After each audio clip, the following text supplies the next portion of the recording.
Friends, ఈ వీడియోలో మనం మల్టీ బ్యాగర్ స్టాక్స్ని ఎలా ఐడెంటిఫై చేయాలని దాని గురించి మనం డీటెయిల్గా డిస్కస్ చేద్దాం. అయితే మల్టీ బ్యాగర్ అంటే ఏంటన్నది ప్రీవియస్గా ఒక వీడియో అయితే చేశాను, డీటెయిల్గా నేను ఎక్స్ప్లెయిన్ చేశాను.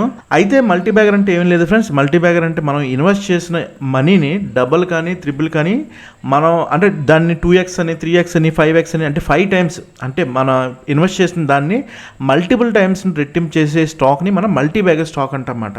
అయితే ఇదైతే ఆల్రెడీ అందరికీ క్లియర్ అయింది అనుకుంటా. కానీ ఇప్పుడు మెయిన్ క్వశ్చన్ ఏంటి అంటే దీన్ని ఎలా ఐడెంటిఫై చేయాలనేది చాలా ఇంపార్టెంట్. ఎందుకంటే చాలామంది ఇక్కడే మిస్టేక్ చేస్తారు ఫ్రెండ్స్. ఎందుకంటే వాళ్ళకి ఏం చూడాలో తెలియదు, ర్యాండమ్గా స్టాక్ కొనేస్తారు, తర్వాత లాస్ అయితే కన్ఫ్యూజ్ అవుతారు అన్నమాట. కాబట్టి ఇప్పుడు మనం సింపుల్గా కాదు, క్లియర్గా నెంబర్స్తో ఈజీగా అర్థమయ్యే విధంగా నేర్చుకుందాం. ఓకేనా ఫ్రెండ్స్? స్లోగా వెళ్దాం. ముందుగా ఒక బేసిక్ రూల్ గుర్తుపెట్టుకోండి ఫ్రెండ్స్. మల్టీ బ్యాగర్ స్టాక్స్ ఎక్కువగా స్మాల్ క్యాప్ లేదా మిడ్ క్యాప్ కంపెనీస్లోనే ఉంటాయి. ఎందుకు అంటే ఇవి ఇంకా గ్రోత్ స్టేజ్లోనే ఉంటాయి ఫ్రెండ్స్. ఇంకా పెద్ద కంపెనీస్ అవ్వాలనే స్టేజ్లోనే ఉంటాయి. ఆల్రెడీ బిగ్ కంపెనీస్ అయితే మనం అందులో ఇన్వెస్ట్ చేసినా కూడా అవి డబుల్ అవ్వడానికి అయితే కొంచెం కష్టం అన్నమాట. కానీ చిన్న కంపెనీ స్ట్రాంగ్గా ఉంటే ఫాస్ట్గా 2x అని 5x అని అవ్వచ్చు మాట. ఇది సింపుల్ లాజికే కదా ఫ్రెండ్స్. నెక్స్ట్ మనం చూడాల్సింది ఏంటంటే సేల్స్ గ్రోత్. అంటే కంపెనీ బిజినెస్ పెరుగుతుందా లేదా అని. అంటే లాస్ట్ 3 to 5 ఇయర్స్లో సేల్స్ నెంబర్స్ చూడండి ఫ్రెండ్స్. ఇయర్ బై ఇయర్ పెరుగుతున్నాయా లేదని చూడాలి. మినిమం 10 to 15% గ్రోత్ అయితే ఉండాలి.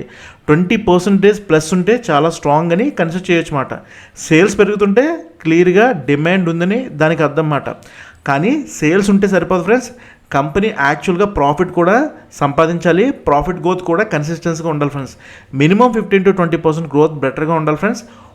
ఒక్క ఇయర్ ప్రాఫిట్ వచ్చిందంటే సరిపోదు, కంటిన్యూస్గా ఉండాలి ఫ్రెండ్స్. సింపుల్గా గుర్తుపెట్టుకోండి, ప్రాఫిట్ లేకపోతే బిజినెస్ స్ట్రాంగ్ కాదు, మీరు అది గుర్తుపెట్టుకోవాలి.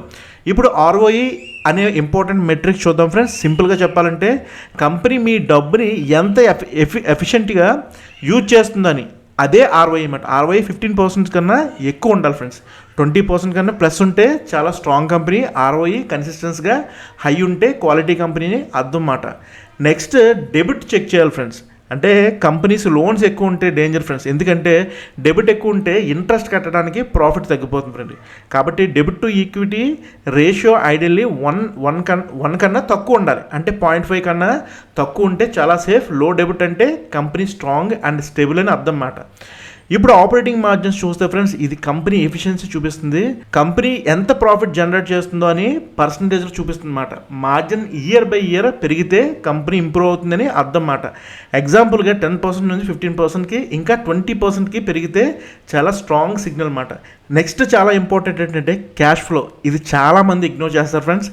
కంపెనీ ప్రాఫిట్ చూపించవచ్చు, కానీ యాక్చువల్గా క్యాష్ ఉందా లేదా అని చూడాలి. ఎందుకంటే పాజిటివ్ క్యాష్ ఫ్లో ఉండాలి ఫ్రెండ్స్. అప్పుడే కంపెనీ గ్రోత్కి యూజ్ అవుతుందన్నమాట. సింపుల్గా గుర్తుపెట్టుకోండి ఫ్రెండ్స్, క్యాష్ ఈజ్ కింగ్. అర్థమవుతుందా మీకు? ఇప్పుడు PE రేషియో చూద్దాం ఫ్రెండ్స్. ఇది స్టాక్ ప్రైస్ కరెక్టా లేదా అన్నది చెప్తుంది ఫ్రెండ్స్. అంటే PE చాలా హై ఉంటే స్టాక్ ఆల్రెడీ ఎక్స్పెన్సివ్ అయిపోతుంది, లో ఉంటే చీప్ అని కూడా కాదు ఫ్రెండ్స్. ఇండస్ట్రీతో కంపేర్ చేయాలి మనం.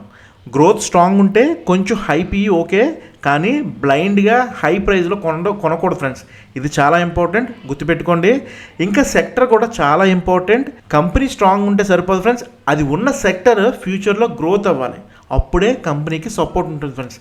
ఎగ్జాంపుల్గా EV, renewable energy, health care, ఇవి ఫ్యూచర్ సెక్టర్స్. సెక్టర్ గ్రోత్ అయితే కంపెనీ గ్రోత్ ఆటోమేటిక్గా వస్తుంది ఫ్రెండ్స్. ఫైనల్గా మోస్ట్ ఇంపార్టెంట్ పాయింట్ ఏంటంటే పేషెన్స్. ఇది లేకుండా మల్టీ బ్యాగర్ రాదు ఫ్రెండ్స్. మల్టీ బ్యాగర్ అంటే 3 to 5 ఇయర్స్ మినిమం టైం కావాలి మనకి. మార్కెట్ అప్ అండ్ డౌన్స్ ఉంటాయి, కానీ పానిక్ అవ్వకూడదు ఫ్రెండ్స్. కరెక్ట్ స్టాక్ని హోల్డ్ చేస్తే టైంతో బిగ్ రిటర్న్స్ అయితే మనకి కనిపిస్తాయి. సో ఫైనల్గా సింపుల్ ఫార్ములా గుర్తుపెట్టుకోండి ఫ్రెండ్స్. గ్రోత్, క్వాలిటీ, లో డెబిట్ ఉండాలి, రైట్ ప్రైస్ ఉండాలి, అలాగే ROE గ్రేటర్ దెన్ 15% ఉండాలి, అలాగే ప్రాఫిట్ గ్రోత్ కూడా గ్రేటర్ దెన్ 15%. డెబిట్ తక్కువ ఉండాలి, క్యాష్ ఫ్లో పాజిటివ్గా ఉండాలి. ఇవి మీట్ అయితేనే మల్టీ బ్యాగర్ ఛాన్స్ అనేది స్ట్రాంగ్ అవుతుంది. ఇప్పుడు క్లియర్గా అర్థమైంది అనుకుంటా మీకు. సింపుల్గా ఉంది కదా. సో మీరు ఒకసారి ప్రాక్టీస్ చేయండి. ఇన్ కేస్ ఇందులో ఏమైనా డౌట్స్ ఉన్నా కూడా నేను మీకు క్లియర్గా ఎక్స్ప్లెయిన్ చేస్తాను. నెక్స్ట్ వీడియోలో కొన్ని స్టాక్స్ అయితే ఐడెంటిఫై చేసి మనం ఏమేమి చూడాలన్నది డీటెయిల్గా మీకు ఎక్స్ప్లెయిన్ చేయడానికి ప్రయత్నిస్తాను. దాంతో మీకు ఒక ఐడియా అనేది వస్తుంది, ఎలా మనం ఐడెంటిఫై చేయాలి. ఒకరి మీద డిపెండ్ అవ్వకుండా మనం మల్టీ బ్యాగర్ స్టాక్ని ఎలా ఐడెంటిఫై చేసి ఇన్వెస్ట్ చేయాలనే దాని గురించి నెక్స్ట్ వీడియోలో మీకు ఎక్స్ప్లెయిన్ చేస్తాను ఫ్రెండ్స్. మళ్ళీ వచ్చే వీడియోలో వెళ్తాం. All the best, take care.